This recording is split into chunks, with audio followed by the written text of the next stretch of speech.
sparking down episodes of the Australian children's television program Bluey on a loosely fortnightly-ish basis since 2021. It's the Hammerbarn Project. I am a person named Brendan. Hello, person named Frank. This is me. I am that person. Hello, Martin.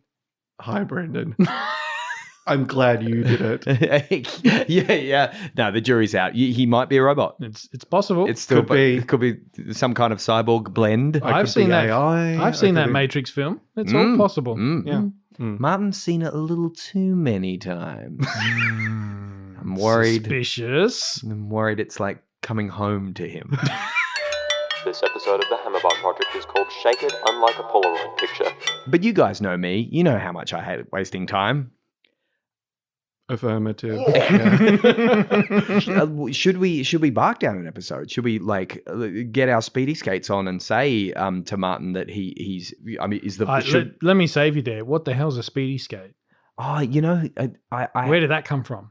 An ex love interest of mine used to say that all the time. Speedy skates. Yeah. Her and her mum. It was great. It was a great get your speedy skates on. Used to say it all the time. And it's a really nice kid-friendly way of saying hurry up.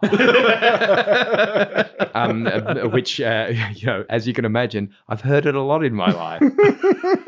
But I mean, shall we? Would you be excited to? I think it's about time. I think. I mean, Martin, I assume you have some bare bones about an episode of Bluey that you can share with us. Yeah, just let me check my files. Processing. It's when he does stuff like this. His mum assured me that it was normal, but I thought it was just a Dutch thing. Yeah, maybe. Press play on tape. I think what we've got really is an extrapolation of the French philosopher Deleuze's marionette But of course. theatre. So, which Mazza. usually is used to unpack issues of power, the relationships between humans, but also it's about this idea of marionettes being a thing to think with.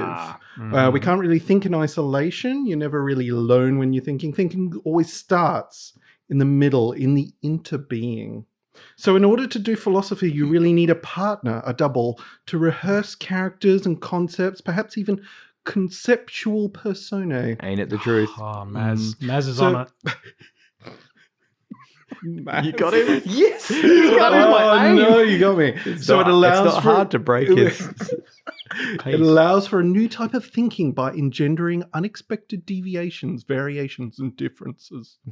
No, it's not. Well, at least we proved he is a human being. Yeah. He is a person. Robots don't have a sense of humor. No. No. Awkward smile. This has just been really well programmed. Anyway, Frank, what is it that you usually All this is insert? a really... Now, I must say, that's one of your better ones in terms of... I don't know that people might have picked it from that. Sometimes they're a bit more that obvious. is true. Yeah, You know, I think back to last week in inverted commas. Yeah. You know, you literally use the word stickbird in your wonderful musical dulcet tones. This one's pretty subtle. So even though we do put it in the episode title, don't tell them that. they're just pressing play blindly. All right. Yeah, sorry, Frank. Go ahead. All this is a really weird way to say this episode of Bluey is called Bob Bilby. Yeah. To the bob, to the bob, to the Bing-bang. Yes. So what's it really about? Bob Bilby is a puppet that exists at Bingo's childcare. And the idea is you take Bob Bilby home for the weekend and show them, a good time. But it turns out that the kids are a little bit too focused on the screen time this weekend, which makes Bingo A message. Guilty. makes Bingo a bit sad, and so they have to fix the situation by doing some fun things together as a family and not focusing on screens. I'm just going to put this out there for all the parents that felt called out by this episode. I feel you. Been there. Yeah. Isn't it cool that they did it in the way that Bandit and Chili are kind of calling out complicit. themselves? Yeah. And they're just like, oh, yeah. Bandit's, and again, we're jumping all over the place as we want to do on this show, but Bandit's thing where he's just like, hey kids, enough of that, whilst still on his phone. Yeah. And they go, no. And he's like, whatever. And just nothing changes. I'm just like, Yep. That is a funny image, and it happens. I think it happens twice. He's just on his phone while telling the lying kids, "That's down. enough." Not too long on that thing. Yeah. It is potentially one of the more like didactic, one of the more moralistic. Did you just make up a word? No, I'm just making sure I'm using it correctly. I can't remember whether that's the correct It's a word or glitch not. in the Matrix. It might be a glitch. If you diphractic. If he repeats himself twice like a black cat walking across the road, then we know we're in Then trouble. it's time to worry. Yeah. It's interesting that it's kind of like it's one of the more didactic type. No, Can he do it? That's what I was wondering. I was genuinely worried. No, it is one of the more moralistic type ones on, and we're very early season 1 at this stage. Aren't we? I was just It's looking over that like up. It's like 6 or 7. Yeah, it's within the first Oh, 10. really? Oh, that Yeah. early? Ah, yeah. And I think Wow. there's some real storytelling qualities to this one that that Bluey shifts away from. Sure. I think I'll bring it back into it when we're talking about it, but there's some things that feel very much more 80s about some of the storytelling in this. Gotcha. And then we've moved very much away from that, or a lot of the episodes we have now are very distant from those sorts of ideas. But this episode's got so much in it. You have a look, just in terms of like scene dressing. How many different locations do they go through? Because I was having a look, I just went, oh man, is this the first time we see them even in the car? So I had to look back through the episodes. yeah. And Oh, yeah. most of the ones before then, it's like hospital and, Magic Xylophone, obviously. And I imagine this is quite a leap in amount of characters Yeah, and there's a background. whole all the kids Yeah. like Jasper and Yeah. a whole bunch of Jasper others. W. So many, Yeah. so 2 many Jaspers, so many debuts. Yes. Yeah, correct. and so beautifully rendered all of the different locations. Like even in that very first shot of the front of the Gindi is amazing. Yeah. I love that. Just that kind of pause in that opening shot, and then the door opens, and they go, "Please come in." Please come in. Yeah. It's just a little bit awkward. And this is probably one of the other ones that gives us our first real. And again, I haven't gone back to the way you did, Marty, to look, but here's Brisbane in all its glory, Oh, like boy. cityscape sort of shot with the fireworks over and the stuff. skyline. like- Yeah. I'm going to take us back to that opening shot because I did write down all the things I loved about it. So we've got the sunscreen bottle, of course. We've got the paw and leaf logo. So they've come up with branding. Yes, for the I thing. did. I There's remember quite a bit seeing of it, branding yeah. in this one because there's stuff in the shops. So as these well. are on. Sorry, are these on the back of the tablets that you're talking about? No. Sorry. This is just in the opening shot. Oh, just in the. So this is on the outside of the childcare centre. They've kind of got right. like a paw No, and sorry, leaf I thing. was leaving it. It's got a sensor light. It's got decorative small things stuck on the windows and walls, which just feels so kinky. Yeah, right. So much And like little leaves and things. and they'll like, all have a story. they all have Yeah. something to it that you could read more to. The glass over the door has kind of got that was it gum leaf motif. Yeah. So that just feels very real. The water bubbler trough. And just the gum trees out the front of that place are just so beautifully rendered. Straya. So, yeah, it's very much very situated. You can, I'm imagining that's a real place somewhere. Yeah. Did you guys hear the interview? So you were saying, Brisbane in all its glory.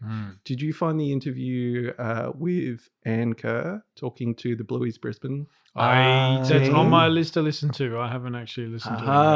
Okay. Well, since this is the episode, I'm going to bring it up. Yeah, and do spoiler it. for you. Sorry, Frank. So I was looking into it. I was kind of like, Anne Kerr, is that somebody, who does the voice of, is it Mrs. Retriever? Right. Miss Retriever? Mrs. Retriever? Miss Yes. Retriever. Yes. Yeah. I'll just slur it. Miss Yeah. Retriever. Miss Retriever. Turns out that she is the creator of Bob Bilby. So Oh. Bob Bilby is real, everyone. Right. Yes, I heard Cover his about ears. this. He's not actually a puppet. Uncover his ears. Okay, yeah, we've got to cover his ears when you say that. Yeah, he's real. So he comes from a particular childcare centre, and Anchor found him in a pile of toys, and A then Dinky Dye brand hand puppet, I think. Oh, I think it okay. was. Well, there you Yeah, go. Yeah, I yeah, didn't- yeah. Is that right? Yep. But she was talking about how, she found him, and then they're very into the idea of, the Bilby becoming the Easter Bilby, and he has actually been to Scotland, the real Bilby. Right. Wow. So I get the impression that Some of those photos might have been based on real photos, Bilby photos. potentially. Yikes. I get the impression this is where maybe Joe Brum's kids might have Yeah, gone. well, So there you he's go. retelling, because she says, well, they were asking her, how did this come about, this Bluey episode? And she's like, oh, well, they called me up and they said they're making a Bluey episode about it. Right. So, Can we borrow so- your puppet? Our animators Can we need a borrow- reference model. So and that's what they do with Bob Bilby. He goes home on the weekends, and Well, such a cool Jack, idea. Jack's Childcare have a very similar thing, but Yeah. it's just a traditional stuffed toy type thing. yeah, okay. How special. I don't know. I would have loved something like that. Yeah. Maybe there was. It was a long time ago. Did you take anything else home from school, Brendan? Did you have to, like, animals or something? I wasn't asking if you stole anything from your school. That's what I Well, thought it I was. do have a funny story about that. I will tell it. Okay, so I stole a key from the supply cupboard. This was I would have been, don't do this, kids. I would have been 5 years old. Because it was in Jasper Road Primary in Borkham Hills in New South Wales. And I was just I reckon I wouldn't have been 6 yet, but I reckon I would have been 5. I started school when I was 4.5, and then I reckon I was in year 1, so I would have been 5. But it was sticking out the door, and I took it and I put it in my pocket because it was a key, and I was just like, pirates and treasure and locks and adventure. I was like, key, and then I took it home, and then Mum found it in the laundry, and she found it in the laundry, and I told her, how did it happen? The teachers were there and they were like, where's the key? I couldn't, no, not in my laundry. Sorry, I'm getting ahead of myself. But no, they couldn't find the key. And I saw them talking about the key because I knew I'd accidentally take it home and put my shirt in the wash. And I was like, I kind of like confessed. And I said, it the key, it fell out of the fell into my pocket. Fell out of the thing and it fell into my pocket. And the teacher went, oh really? Did it? Yeah. Okay. And then I saw her go and tell the other teacher, and this other teacher just kind of smiled and went, oh really? And just nodded and looked at me and go, okay, Brendan, well, can you tell your mum to have a look through the wash for it? Because, the keys, they can fall right into your pocket. And it's funny because I remember, even though imprinted in my brain is the exact picture of them not believing me at all, I still remember thinking, I got away with that. Isn't the brain? So the main reason why I tell this, because I tell the story sometimes, and it really fascinates me, the psychology of this. If I have maintained and retained the picture in my brain of them nodding and going, oh, wink, wink. Sure, wink, wink. That is clear as day. Yet it wasn't till years later that I realized that I didn't get away with it and they were humoring me. But how could I believe at the time, yet still have the faculty to remember how gullible they weren't being? It's insane how you can hold both in your head. I remember thinking at the time, fooled you. Yet I absolutely didn't. I remember how could I remember what that looked like? It's bonkers. Anyway, were we talking about an episode of Bluey? Yeah, I got to take mice home once. Oh, that's a lot quicker. Then you just Did they then fall the into your beginning- pocket too? beginning of your life of crime. Okay, so when you asked me, did I get to take animals home anymore? Instead of a huge tangential story, I could have You just just answered answered the really question. quickly with you got to take mice home. Yeah. Oh, that's lovely. Yeah. Efficient. Robot. End of line.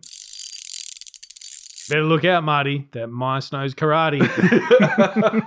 Oh, how cool! Just the karate the moves. little. And we've spoken about this sort of thing before. Wackadoo! I won't be messing with you. Yeah, with the unicorns episode. No need to roll up the newspaper. We've done that one. I've done that one, yeah. But just the way the puppet is animated, and you forget that there's dog's hand within that thing, and you go, and some of the moves he's doing, you're like, yeah. that shouldn't be physically possible, but you get lost in the magic of Yeah. the animation and also the way it's framed, where very rarely do you see Bob Bilby clearly on the arm of someone. Like it's always bottom of the frame, Yeah. and so it acts like it's his own independent sort of character. Yeah, it's interesting beautifully because done. speaking of Unicorns, we've done both episodes with Unicorns in it, haven't we? So we can talk about both of them. Yes. The first one is more sort of framed like that, so you get to like it's less obvious that and it's not until the second Unicorns episode, which is Super way down the track, existential, where you get to see a little bit more of the mouth and a little bit more of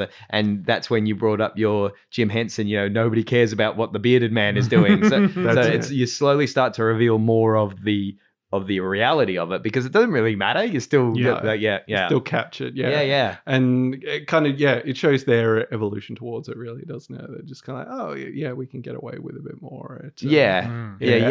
And what you were saying before about the way this episode feels being so early, and the storytelling elements that you found that kind of changed over time. It's the most natural thing in the world for a show essentially in its infancy at the stage of this episode, just to find its way and carve out its own craft those things. And of course it's going to develop and over time. It would be weird if it didn't. You know what I really loved in this episode? We talked about some of the cameos and stuff. One of my favorite moments is when I think they're taking Bob Bilby to the shops. And if you look, there's signage at the shops, very top left corner. There's a sign for waffles, but it's not spelt waffles. It's spelt woofles. Waffles. Excellent. Yep. And the waffles themselves have ears. Yes. So amazing. there's a lot of product. Most of the other things are that generic sort of washed out shapes, and you can't see it. But that one's clearly there. The animator's going, I'm going to have some fun with this. There's they've really thought about it, because it's like the bread and things that you can see that's usually at the front of a shop or whatever it would be. And then they've got as well the flowers like that you get.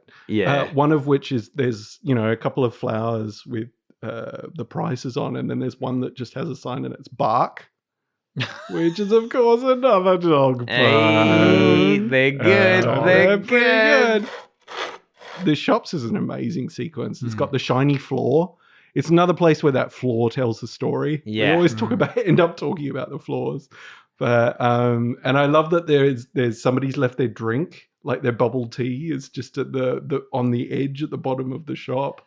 That's there. We see a lot of such above and beyond detail, even so early in the show. And just all the other, we see our typical characters walking by in the background, but there's the information desk in the middle and the seat with the bench with the fake pot plant and all these sorts of things. So it's just spot on. You get that feel of what it's like being in one of those shopping centers immediately. And one of those places do they still have those places with all the TVs facing out the front? I think it's very tropey, but it works. And I like that that's where Chili gets pinged because she's watching hockey.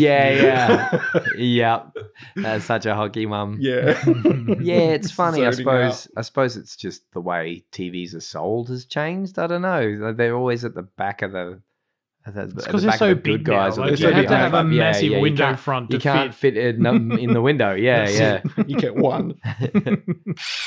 I have to take us all the way back to the jar. I keep on wanting to call it a childcare centre because that's where I take people. Go at the moment.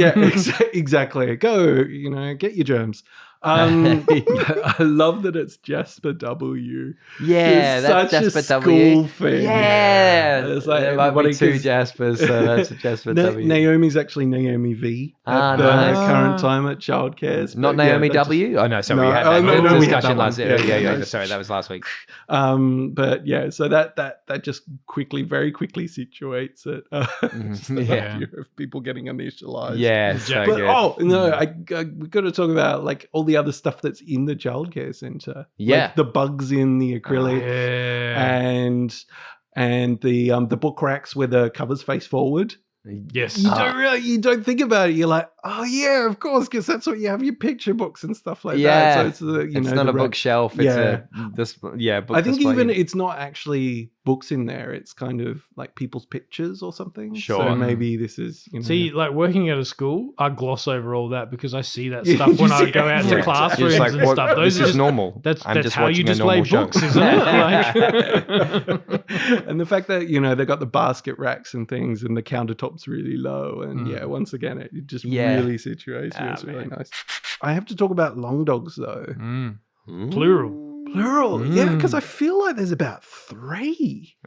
I saw 2 organically because you mentioned the book rack things. There's one. Yeah, there's one on top of the book rack, and there's another one that it shows up a number of times across various episodes with that in the toy room. Yeah, the toy room coffee table's got like a lower level, and there's one that seems to live under there.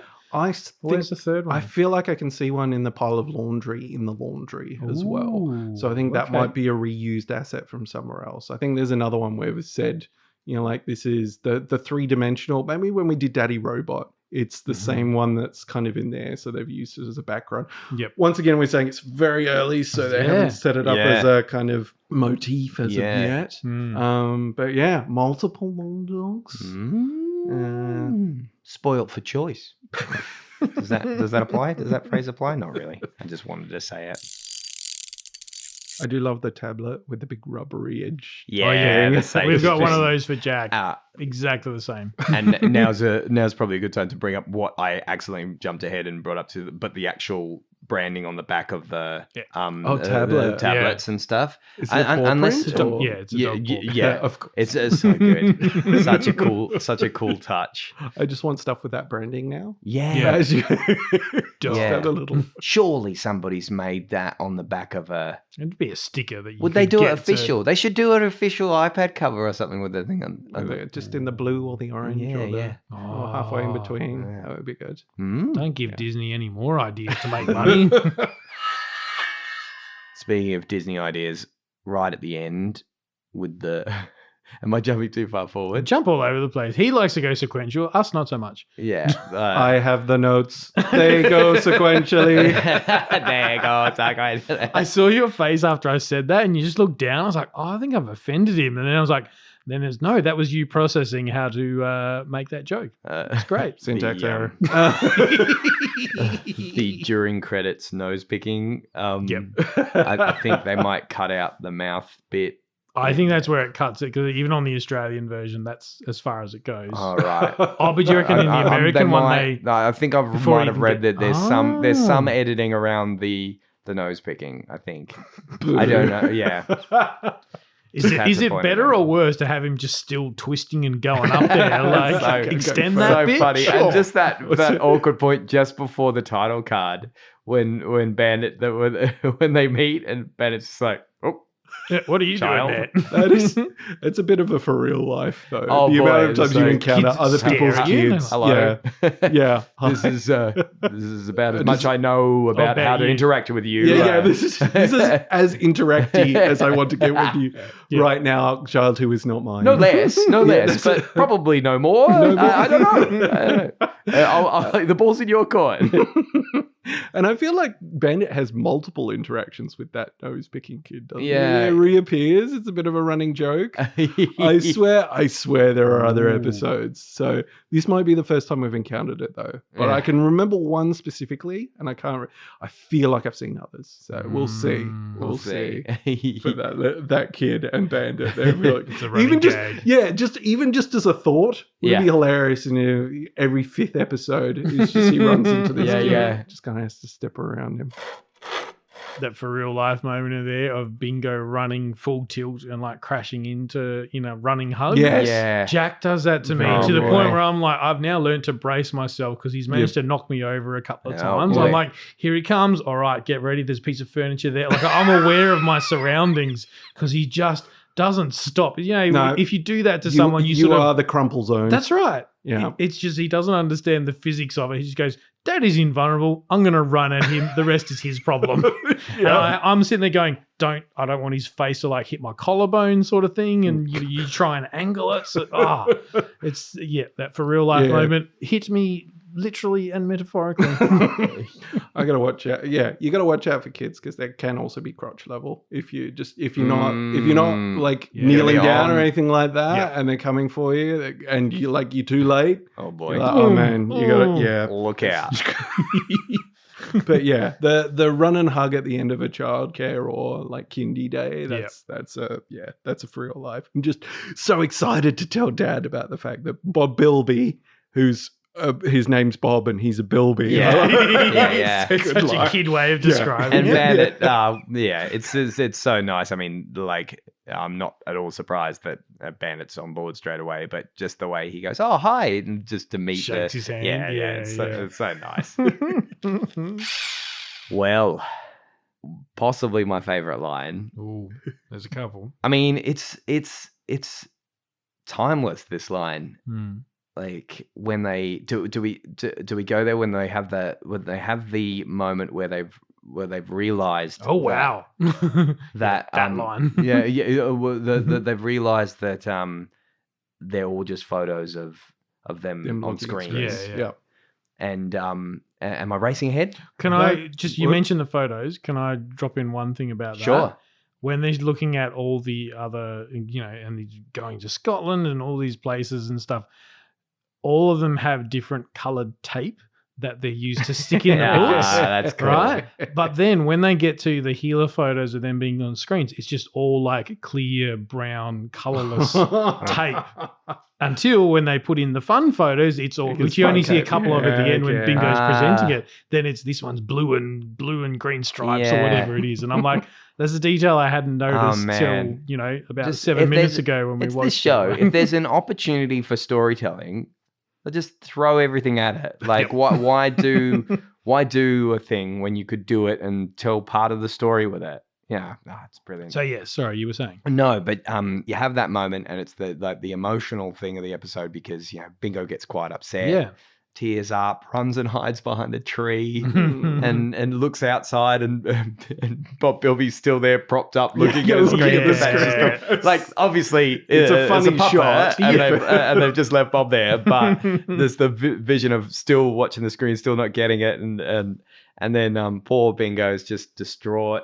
And there's something about Bingo's voice because it's from the first season, just that younger voice. When you watch them as much Bluey as we have, you hear these voices mature with the show. I noticed it in Bluey's voice in particular. Yeah, like she sounds really young in this compared to the Bluey we've become accustomed to. Yeah, and then when they're just like, well. And they're deciding, well, let's do adventurous things. I love that Dad goes into fixing mode. That's such a Dad thing. Yeah, to do. Right. Yeah. What's the play here? What can we do to fix this? I'm just like, yep. That's that's a Dad What's thing. The best move right now? Yeah, that's the one. That's the one. And who is it ultimately? They're in the laundry. Who is it ultimately that comes up with the thing? Well, let's do adventure. Is it Bluey who kind of takes the reins there?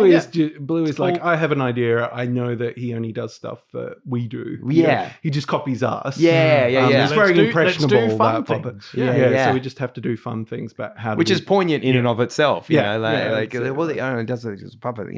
And then but how are we gonna take photos without the tablet? And Bandit just like, and just his line when he's looking through the crates, just like, this is all my stuff from when I used to be cool. and he says it so unironically as well. Yeah, he really does. It's so wonderful. And I love that it's timeless. What a line. And I love that it's a single milk crate. Yes.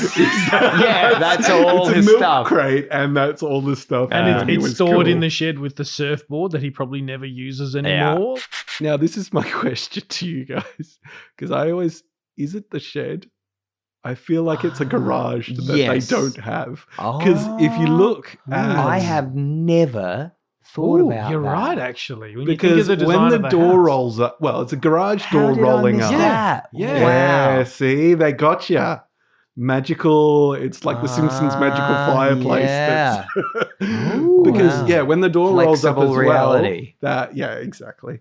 When the door rolls up as well in that brilliant moment we'll come back to in a second. You can see that it's going out onto the street where we know the car is usually parked, but there is no garage there. I mean, totally worth it for this gag. Oh man.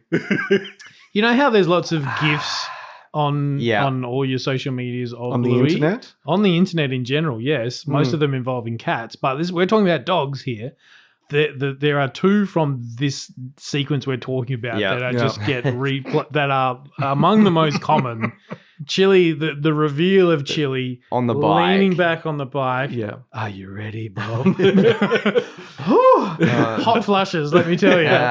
So and good. Bandit's reaction, which I think we watched it just before, and I think the reaction was, don't quite know what to say. It's the most adult joke in the show. Don't quite know what to say. The old camera just the Polaroid says it all. Says it all, doesn't it? I've genuinely been worried about this episode and what to say about this fantastic moment. Yeah. Yep. And that happened. They did that thing. They did that thing, and it went over all the kids' heads. That's bad. And I'm standing up. Yep. Yeah. Oh, he's standing. Look at him. It's brilliant. Should we talk about that some more? I don't know if Brendan could be any more uncomfortable. Yeah, this is great. Cool. Keep going. You just gotta unpack it a bit more, Brendan. just in more detail. My nibblings listen to this show. Because then they do jump on the bike and they, through the breeze, and there's that brilliant bit of music with, I don't know, it's a synth type sound. Yes, yeah. And there's some cool atmospheric synth that sneaks in when they're upset too, when they go outside to find Bingo. There's this cool what is? I assume it's some synth sound, but it's just so adventurous in the mix. And cool. I mean, Geoff, he's the man. He's a man. He's the man. Yeah, he's a man. You mentioned Bike Marty. Sorry to jump in. The sequence of them when they are at the park is the same sort of park that we've seen in one of the very early episodes in Bike, which of course is where Bluey is attempting to learn how to ride her bike. So this episode came pretty much right. I'm pretty sure in the sequence this is the following episode. So Bike is the episode. Okay. So you can go. Bluey learned how to ride her bike. Next in sequence. Sorry, that's Smarty's line. I think that's a really cool. Even as as we're talking episode 10 or whatever this is. Yeah, that's a really cool character progression. Yeah, for sure. I was just going to say, I have actually been getting back on the bike. So nice. I've started riding a bike again. It's been so long. And there really is that feeling of the wind going through your hair. Is it like riding a bike? You got straight back into it. Fair enough. But yeah, that sensation of freedom and excitement, I can get on board with that. Yeah, Bilby's ears flapping through the breeze. That's some great animation. And you're a Vanderwire. Bikes are in your DNA. Mit the fits. And just the rocking backwards and forwards on the unicorn. Yeah, thing. so and there's just some great stuff in that sequence. The only thing that I don't like is the fact that they shake the Polaroid pictures. Yeah, like you're not meant to do, everyone. I was going to bring it up if you didn't. You put it somewhere warm. Yeah. Shaking like a Polaroid picture. It's a banger. It's a banger. I mean, let's be honest. I don't think it hurts. I don't think it hurts the Polaroid, but it doesn't do anything. But when you pull it out, it does feel. It's like got to be done. It's like tapping the top of my Pepsi Max can. It doesn't do anything. But it feels like something that muscle should memory be done. now. Yeah. But just place it somewhere warm. Hold it against your chest, your heart. You hold it against your heart. No, somewhere warm, Marty. Oh, you're a robot, right? Your robot thing is great. Adding to list of victims. Frank. Nice. I'm still off the list. I'll behave myself. Brendan. Oh, no. Further down list. I shouldn't have called it out. And again, this is really early, but the triumphant tunes at the end, as far as, when you get to that montage of all the fun stuff where it's comes sweeping back in and then has that little reprisal right when Bingo's sad at saying goodbye to Bob Bilby, and there's just a silence and the hug at the end, and then the ba, ba, ba, and you see I they go, love everything about amazing. it because is it Missy who has it next? Yes. Yeah. And Give it to there's Missy. there's no reason for Missy to come back. But And good that- sport, this is another suspension of disbelief thing, thing. It blends that thing. Because why? Like Yeah. you don't have to explain why Missy was on board enough to do that. Because it's just I love the moment. Having that moment and having that cinematic moment of the Justifies return justifies that you don't have to make sense of why it happened. And it's so good. I almost prefer that they didn't. I definitely prefer that they didn't don't try have to and explain it. Yeah. It's just, and it's almost more communal and just like because we're so used to this show. Pat from next door just getting in on the play without being given all the information. Yeah. Like it's so fun to watch people who shouldn't have all the information just be totally on board and in with the play. Anyway, it's just such a fun element of this show. Yep. And this time it wasn't Pat's turn, it was Missy's turn. But it happens throughout. And for some reason, I can't quite put my finger on it or explain it, but for some reason it's just so fun that this Missy, who had no idea of the whole flow scenario, of this episode, and then just goes, "Oh no, come back for this." It's just so, in that moment, in my mind, it's not Missy, it's Bob Bilby. Yeah, right. Bob is alive, and there's enough times in over the course of that where you feel like the shot looking into the fireworks and you see them reflections in his eyes. He's real in that moment. Yeah. He's a real person of character, and so when the hug happens, you just go, yeah. Of course, if you look closely, you can see the black from what would be Missy's arm, like at the bottom of him. But you don't care in that moment because it's so well written. That the score coming back in, it's just they made you care about a puppet long before Unicorse was a thing. Right. There you go. No one's ever cared about puppets, have they, Marty? No, never. Not a single person ever. I was going to say that's one of the moments that feels really nostalgic and 80s for me. I think I've mentioned the musical swell or something just about, are we going to have a downbeat and then a triumphant end upbeat? Gotcha. I know we talked about, who was it? There was something, oh no, that's right. It was like Daddy Robot when he's died. Oh no, he's alive at the end and everything's good. There's also something very 80s about the fact that Bingo is so actually sad and there has been real damage sort of done in the middle of the film. To me, that feels really 80s of kids films where something bad actually really does happen and there's some deal of repair, but not entirely. Right. There was like something where time was spent or something like that. There was some degree of loss and we've managed to get back on top of it again. Sure. But so... There's some other episodes I can think of. You can hit me with a newspaper. Go for it. There we go. Get on ready. The one with the butterflies and the way that's, there's a lot of... It's funny because there's like real hurt and kind of upset in that one.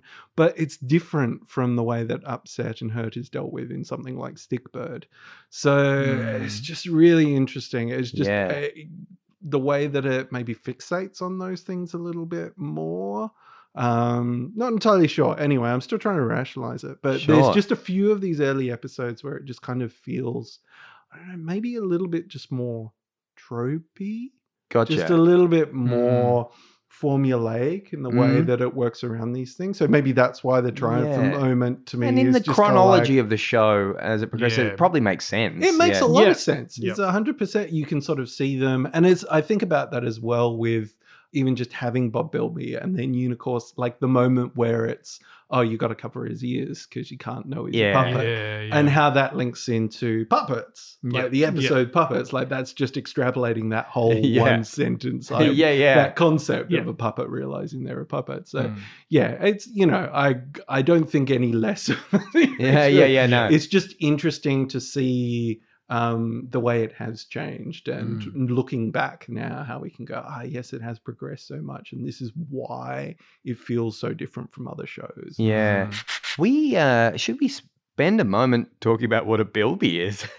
I only just thought of that then because we've got some... It's one of those fantastical creatures found high in trees in, this is in the swamplands of Australia. And they have a symbiotic relationship with drop bears. They live on their backs and prune them. And like every creature in this country, it can kill you. Yeah. They don't talk at all about his fearsome venomous bite. Yep. That's the main reason why Bingo is upset, because she might get. What are we doing? No. What are we doing? We're doing the Aussie Sarcasm. of just terrifying foreigners. Although we don't really have to try, just come here, and the terror will happen naturally. We'll find you.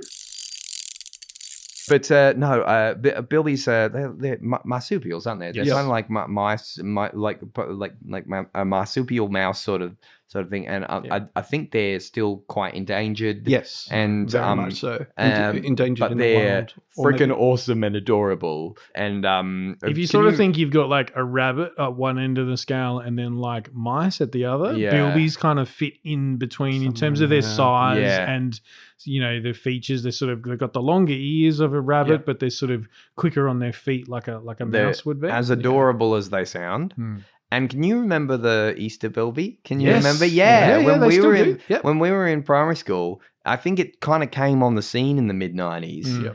As someone wrote a book about the Easter Bilby, trying to kind of like raise awareness of like our national fauna. Instead of the Easter Bunny, have the Easter Bilby. I remember Easter Bilbies. Because rabbits are an introduced species in Yes, Australia that's and right. quite a pest, whereas bilbies are natives. So it's not uncommon in Australia at Easter time. Yes, you have your more classical chocolate Easter bunnies, but there's lots of chocolate bilbies out there for you to find and consume. Yeah, and it's just a cute name too. Bilby.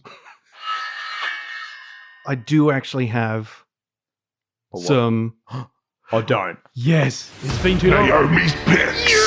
Yes, it's been too long. It's been too long. I was thinking about that recently. Like, how much longer can this go on for? She's not going to be much longer, but this has been like this is what I've been managed to get over months and months and months. Like she's watching other shows now. I'm getting subjected to Fireman Sam, which is terrible. Actually, that was one of the things I was going to bring up. Sam. The new Fireman Sam. Sorry. Well, it's not. I mean, not that I'm sure that lots of good people work on that show, but I'm sure they do. But one of the things that irritates me about it is the fact that has to be so many idiot characters, because otherwise how's there going to be a fire or an emergency each week? Is it still in Wales? Yes, yeah. With Norman Price. Norman. Oh, hello everyone. Great. Somehow the voices of the kids have gotten even more annoying. I don't know how it's possible. Norman Price. The way you twisted your face to make that voice was wonderful. Norman. Oh man, what's she done with the? Oh, it's I've so never annoying. made that connection before, but you would make a good Norman Price. That's so good. That's so good. Please We don't might say get that. That's the most offensive I know. thing I'm you've sorry, said but I today. mean, I say it with love. Further up list. Oh man, I deserve that. Anyway, yes, Naomi's picks. yes, Naomi's yes, picks. yes, yes. Some of these are quite easy. So, Honey bumped her knee. The one with the doctor where Doctors? Is it Doctors? Is that Yeah, the it's name actually of it? called Doctors. I think. That's I'm what I stuck said. to a cactus and there's a crocodile on my tail. Oh, that's a real pickle. Bluey gets monies in her dream. Bluey gets monies in her dream. What's the one where they go? What's the one with the splice and they go to the shops? Oh, that's a good question. Ragdoll. Ragdoll. Actually. Yeah. But That's not that no, one. no, it's not that one. Money's in her dream. Yeah. In her dream. She got monies, but overnight. Maybe we. When do you get money? Tooth Fairy. Tooth Fairy. There you Yeah. go. See, we love this segment, but we're objectively terrible at it. Markets? Wait, what? Markets is the name Ah, of the you're episode, right. isn't it? Yes, Yeah, On a right. technicality, I win. Technically correct. The best kind of correct. Bluey the Awesome. Bluey the Awesome. I am not going to know this. Oh, really? I'm not going to get this one right. Is it the But double? I'm trying to stall Frank. Is it double So double that bingo? I Like- No. get it. Ah. It is an Bluey episode we've the done. Awesome. It's an episode we've Help done. me chew. Oh, I'm not. Yep, the moral of the story is you can't always get what you want.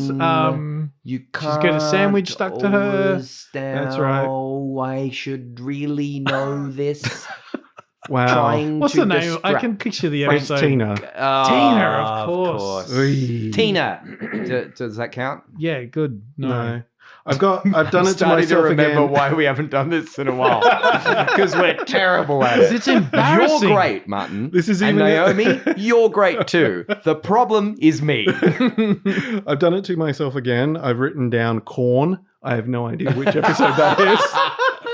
Says, I can play this one with you. But no one will know if we're right. No one will know. But you know how to play. Just go. Anyway, Do I've that got one heaps. where I do actually know what it is. This is our last one for today. All right. Potentially ever. Who knows? Can. Can. Let's see. Does she mean that in terms could of the it dance or like be? literally two cans? Oh. No, the dance. The dance. Okay.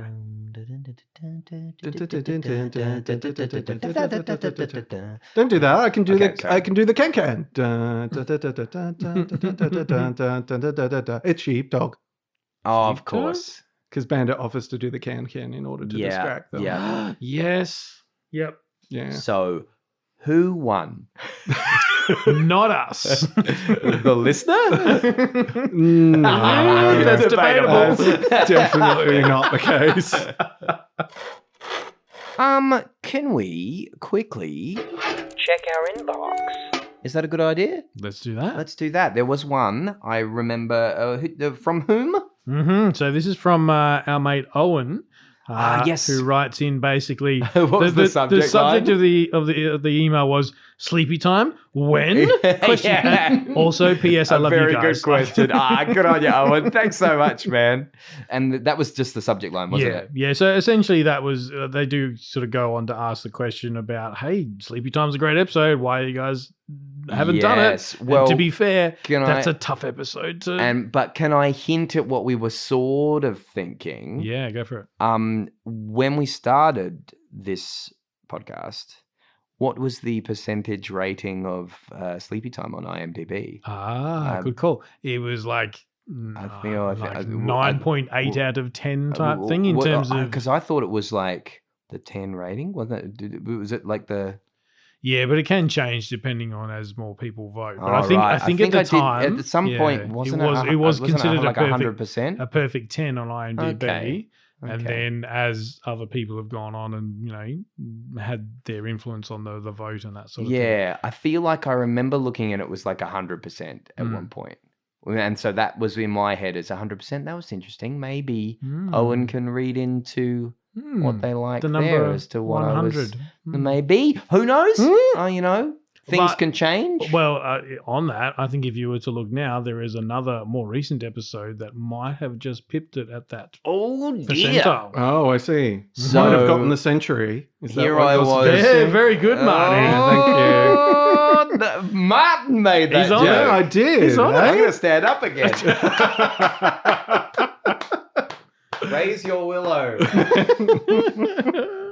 But yeah, we'll get there. Thank you, Owen. Yes. Legend. Oh, well, we love you too. Owen goes on to say he has his own Bluey podcast. Oh, that yes, of he's- course. Yeah, he's doing called Around the Creek. This sounds really cool. The flipbook thing. Yeah, so he also got they post updates via Instagram at Sleepy Time Flipbook, where they basically draw every frame from the Sleepy Time episode and put it into a flipbook. That sounds. So that's going to take like some work. a really long Is time. ambitious. Hats off. Indeed. Worth it though. Yeah, It's a good episode to turn into a flip. Right? Of all episodes. If you're gonna. you're gonna pick one, make it a good one. Yeah. So thank you, Owen. Thank you. Also on the topic of communication. What were you going to say, Frank?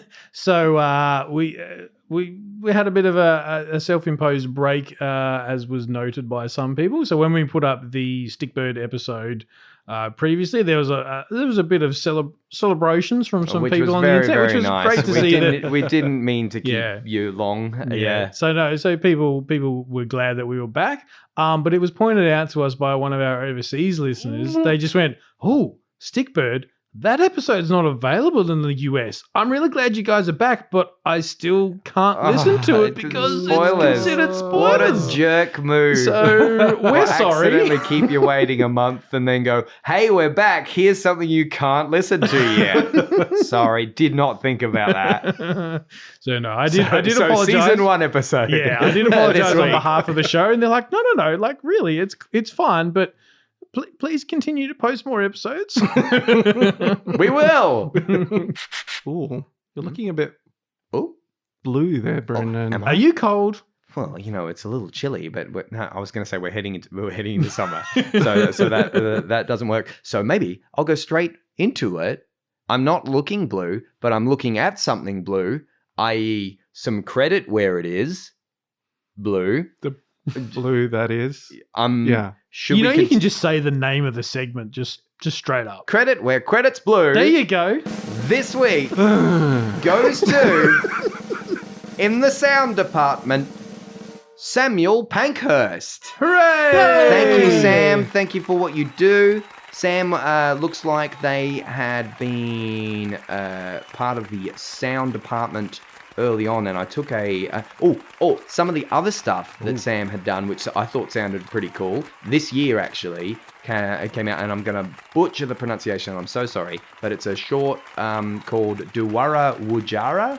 And it's like a rainbow serpent animated story, which I'm keen to check out. And it's actually performed in the Yanyua language, which is the Yanyua people. I hope I'm pronouncing that respectably.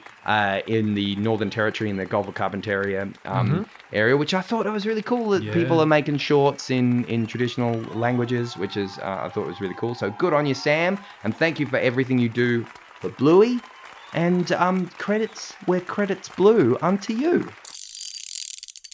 Well, another episode. I feel like I had fun this episode. It's good. I feel like I It's could a make good a one. scrapbook of this episode with like pictures of us, like and the times that we had over the course of this episode. What do you say? Did you take any pictures? No. Ah. Yeah, so I told you to get off your phone. You did tell me to go. Marty is literally on his phone. You were doing a bit. Yeah, he was doing a bit. I thought he was looking something up about it. This is an audio format. But sorry. Put that away. Doing a visual bit. That's great. This man could commit like nobody's business. Yeah, commit like to that database because I'm a machine person. Oh yeah. Speaking of machines, I love machines. I love tools. Yeah, machines require maintenance. I like they sharp require maintenance. Oh boy, sharp blades. Don't give sharp blades to that robot. Not to that. No. We've seen how that ends. No, you're getting all the. No, I'm good. I'm going to go back to talking about tools because, quite frankly, you're scaring me. Tools and power tools and stuff. All these sorts of things. Thank you for joining us. Please join us again. All these sorts of things that you can get. I went straight into the end without thinking, and maybe I should just say thank you for tuning in. That'd as be always. useful. Yeah. And then straight back into the metaphor of finding what you need down aisle 300. Left at the fake grass. And if you hit a flamingo, you've gone too far.